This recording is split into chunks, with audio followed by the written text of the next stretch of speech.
একের পর এক বিপদ এখন মোদির পরম বন্ধু। প্রতিবেশী দেশগুলোর কারো সঙ্গেই ভালো সম্পর্ক নেই। আমেরিকার সঙ্গে চলছে শুল্কযুদ্ধ। এখন যেন ঘরের শত্রু বিভীষণ। এবারে মণিপুর নিয়ে পড়েছেন বিরাট ফাঁদে।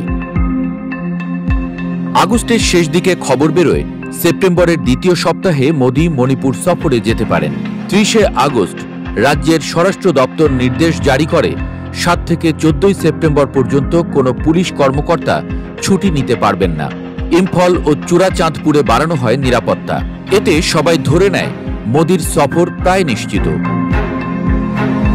কিন্তু হঠাৎ 2 সেপ্টেম্বর পরিস্থিতি ঘুরে যায়। ওই দিন কেন্দ্র, রাজ্য সরকার এবং কুকি সংগঠন কেএনও ও ইউপিএফ এর মধ্যে নবায়ন হয় সাসপেনশন অব অপারেশনস SOO চুক্তি। সরকার এটিকে শান্তির পথে বড় পদক্ষেপ হিসেবে দেখালেও মেইটেই সংগঠন কোকোমাই সরাসরি আপত্তি জানায়। তাদের অভিযোগ, এই চুক্তি কুকিদের হাতে অস্ত্র রাখার বৈধতা দিচ্ছে আর মিয়ানমার থেকে অস্ত্র আনার ও মাদক বাণিজ্য চালানোর সুযোগ তৈরি করছে।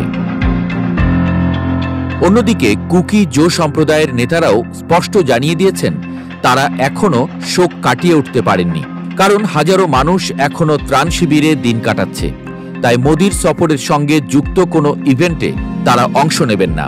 অর্থাৎ দুই দিক থেকেই নেতিবাচক বার্তা। মণিপুরে মোদিকে স্বাগত জানাতে কেউ প্রস্তুত নয়। 2023 সালের মে মাসে মেইটেই ও কুকি জো সম্প্রদায়ের সংঘাত শুরু হয়। ওই সংঘাতে 250-রও বেশি মানুষ প্রাণ হারিয়েছেন, বাস্তুচ্যুত হয়েছেন 50 থেকে 60 হাজার মানুষ। 2 বছরেরও বেশি সময় ধরে এই সহিংসতার মধ্যে প্রধানমন্ত্রী একবারও রাজ্যটিতে যাননি। বিরোধী দল তাই অভিযোগ তুলছে রাজ্য জ্বলছে আর নীরব বসে আছেন মোদি, এমন বলে টিপ্পনি কাটতেও ছাড়ছেন না। এখন যদি তিনি সফরে যান, কুকিরা তাকে বর্জন করবে, মেইটেইরা ক্ষোভ প্রকাশ করবে। ফলে সফর হয়ে উঠবে নিছক প্রতীকী প্রদর্শনী। আর যদি না যান, বিরোধীরা আরো জোরে বলবে 2 বছরের বেশি সময় ধরে রক্তক্ষয়ী সংঘাতের মুখে সাহস করে মণিপুরে যেতে পারলেন না মোদি।